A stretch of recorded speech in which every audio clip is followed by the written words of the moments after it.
नमस्कार साथियों, आप सबका पुनः स्वागत है श्रद्धा एस्ट्रो ज्योतिष में। आज हम लोग कवर करने वाले हैं कुंभ लग्न में यदि मंगल दशम भाव में बैठते तो क्या फल होगा। ये भी कह सकते हैं कुंभ लग्न में मंगल वृश्चिक राशि में क्या फल देते हैं। इससे पहले हम लोग सूर्य और चंद्रमा की कंप्लीट रिकॉर्डिंग भृगु सरल पद्धति अनुसार चैनल में कर चुके हैं। कोई भी व्यक्ति जो पारंगत होना चाहता है, चाहे वो जैमिनी पद्धति सीख रहा है, चाहे वो पराशरी सीख रहा है, चाहे वो भृगु सरल पद्धति सीख रहा है, ज्योतिष के सभी आयाम को पूरा करने के लिए भृगु सरल पद्धति के ये वीडियो बहुत ज़रूरी हैं। वीडियो को देखने के लिए चैनल को सब्सक्राइब करें।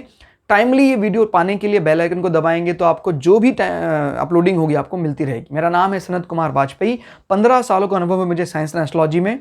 हमारे बारे में और अधिक जानकारी की सिंपली गूगल करें, सनत वाजपेयी लिखें, आपको मेरे बारे में कंप्लीट इन्फॉर्मेशन, मेरा एजुकेशनल बैकग्राउंड पता लग जाएगा।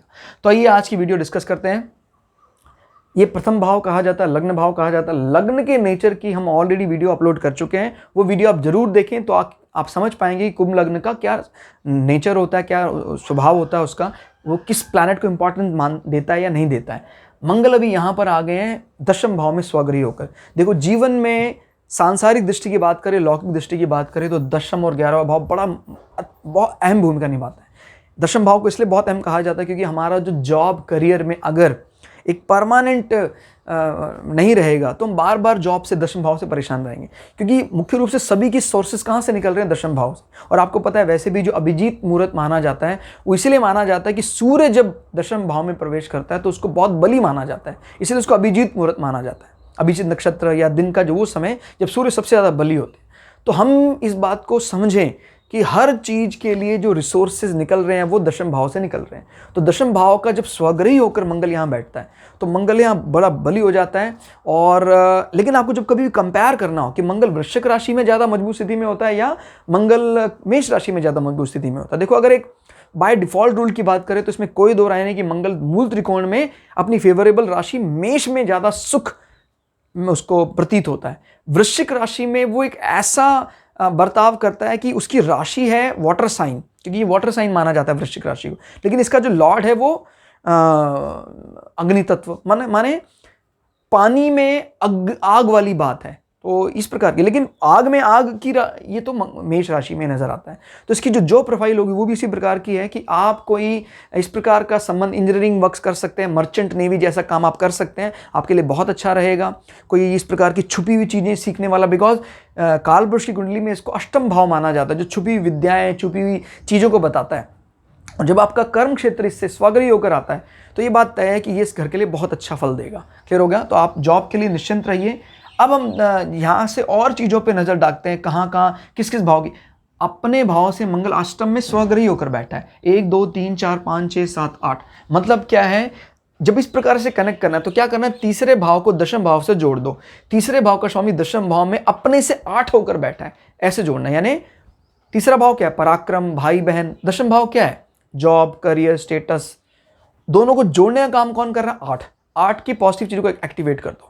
8 की पॉजिटिव यानी छुपा हुई विद्याएं, छुपा हुआ धन, क्लियर हो गया, अकल्ट, इस प्रकार की चीज़ें, सडन गेन माने छुपा हुआ, किसी की मृत्यु से फायदा, इस प्रकार की बात हम बता रहे हैं। यानी अगर इस प्रकार की कोई बात आती है तो ये बात भी कहीं ना कहीं इशारा करते हैं कि आपकी वाणी कहीं ना कहीं छुपी हुई प्रोफेशन से आपको जोड़ सकती है, जो एक फेवरेबल प्लेस होगा। क्लियर हो गया? आपकी वाणी इस प्रकार के कोई छुपी हुई चीज को आप इन्वेस्टिगेट करने का काम कर सकते हैं। मर्चेंट नेवी में आपको पता है इसी प्रकार का काम होता है, या किसी इन्वेस्टिगेशन एजेंसी में आपको इस प्रकार का काम कर सकते हैं जहां कोई छुपी हुई चीज आपको ढूंढनी होती है। क्लियर हो गया? तो ये इशारा करता है, और वहां आपकी कम्युनिकेशन का भी अच्छा खासा उपयोग होगा। आप अपने वार्तालाप का भी इस्तेमाल करने वाले, अपनी वाणी का फॉर्मल इस्तेमाल करने वाले अपने जॉब प्रोफाइल में, क्योंकि तीसरे भाव का स्वामी जो ना सिर्फ आपके पराक्रम का स्वामी है, आपके वाणी की फॉर्मल कम्युनिकेशन की भी बात करता है। क्लियर हो गया? भाई बहनों के साथ संबंध अच्छे होंगे और इन संबंधों को अच्छा करने में आपका जॉब स्टेटस बहुत मदद करेगा। क्लियर हो गया? उनको लगेगा कि हमारा जो ये जातक है ये हमारे लिए बड़ा अच्छा है। भाई बहनों के, छोटे भाई बहनों के संबंध आपके अच्छे होंगे, बिकॉज मंगल छोटे भाई बहनों को भी रिप्रेजेंट करता है। क्लियर हो गया? और इन दोनों भावों को उसने मजबूत कर दिया। अब इसकी दृष्टि की बात कर लेते हैं, 1 2 3 4। चौथी दृष्टि से मंगल आपके व्यक्तित्व को थोड़ा सा टेंशन में डाल रहा है, सोचनी है, यानी आप अपने जॉब में जो भी करते हैं उसको लेकर पूरे दिन सोचते रहते हैं, जो आपको अनावश्यक तनाव को बढ़ाता है। क्योंकि जब इस प्रकार की इन्वेस्टिगेशन करनी होती है, छुपी हुई चीज़ों को ढूंढना होता है, तो बार बार हम ये सोचने पर मजबूर हो जाते हैं कि अगले दिन क्या मिलेगा, क्या करना चाहिए था। चाहे कोई इस प्रकार की इन्वेस्टिगेशन एजेंसी हो, चाहे इस प्रकार की कोई छुपी हुई चीज़ें माइनिंग ढूंढने का काम करते, तो वो व्यक्ति बहुत ज़्यादा सोचनीय रहता है, यानी आपकी पर्सनैलिटी को थोड़ा सा यहाँ कमज़ोर कर सकता है, बट ज़्यादा टेंशन लेने की ज़रूरत नहीं है। 10th भाव के मजबूत होने पर बाकी सभी चीज़ें अपने आप ही कमज़ोर मानी जाने लग जाती हैं। यहाँ से 7वीं दृष्टि बताती है मंगल की, माता को थोड़ी कष्ट हो सकती है आपके जॉब करियर के कारण। माँ आपको कहते हैं कि भाई क्यों जो इसी जॉब में बिधा रहता है, तुम्हारे साथ आया कर, समय बिताया कर। माँ को ये कष्ट देने वाला है, लेकिन ये बात याद रखनी, क्योंकि मंगल स्वग्रही है, मजबूत स्थिति में है, तो ये कोई माँ का अनादर करने की दृष्टि से मंगल माँ को कष्ट नहीं दे रहा है। माँ से उल्टा दूर है, जॉब प्रोफाइल में बैठा हुआ है। जब मंगल यहाँ बैठा होता तो घर में बैठकर माँ को तनाव देता, अब यहाँ बैठा यानी माँ से दूर रहता है वो, लेकिन माँ चाहती है थोड़ा समय घर पे बिताए, तो ये एक कष्ट का कारण बनता है। बट प्रेम उल्टा बढ़ेगा, प्रेम में कोई कमी आने वाली नहीं है। बड़ा फर्क होता है मंगल के यहाँ बैठकर तनाव देने का, मंगल यहाँ से देखने के तनाव देने का, बड़ा दोनों में बहुत फर्क है।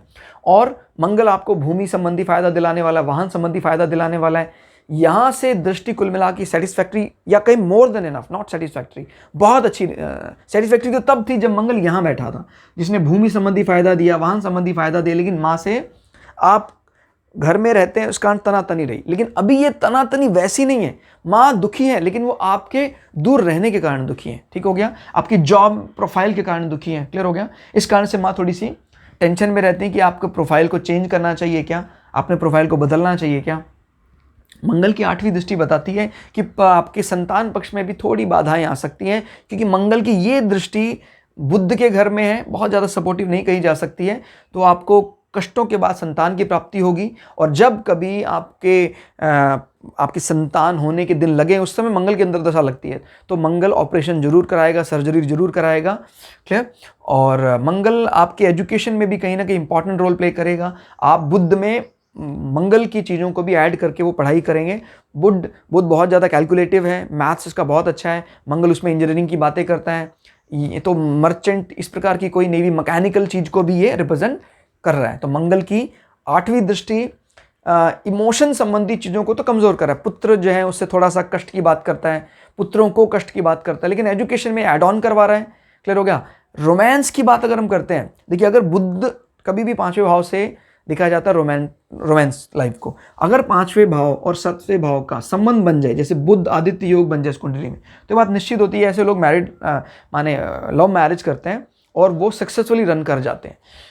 अभी मंगल की दृष्टि ये बात बता रही है, अगर इनका मैरिज लाइफ बन रही है तो मंगल के कारण कहीं ना कहीं आपके रोमांटिक लाइफ में भी दिक्कतें आने वाली हैं, क्लियर हो गया। लेकिन अगर इस प्रकार का 5वें और 7वें का कोई संबंध नहीं बन रहा है, तो वो सिंपली ये इशारा करेगा कि आपके पुत्र के संबंधों में दिक्कतें आ सकती हैं, आपके एजुकेशन में एड ऑन हो सकता है मंगल का, क्लियर। तो कुल मिला के भृगु सरल पद्धति का यही आधार है, किसी एक प्लैनेट को लेकर उसकी सारी दृष्टियां, उसके सारे हाउसेस और वो जहां बैठा है उसकी डिटेल पोस्टमार्टम करनी होती है, तो हम भृगु सरल पद्धति में पारंगत हो सकते हैं। और जो भृगु सरल पद्धति में पारंगत हो जाता है वो जैमिनी पद्धति में भी और पराशरी सिस्टम में भी इसका निखार महसूस कर सकता है। तो वीडियो आपको कैसा लगा दोस्तों, कमेंट करके जरूर बताइएगा। मिलते हैं अगले वीडियो में, तब तक के लिए जय श्री भृगु पराशरा, जय श्री शुक्राचार्य, नमस्कार।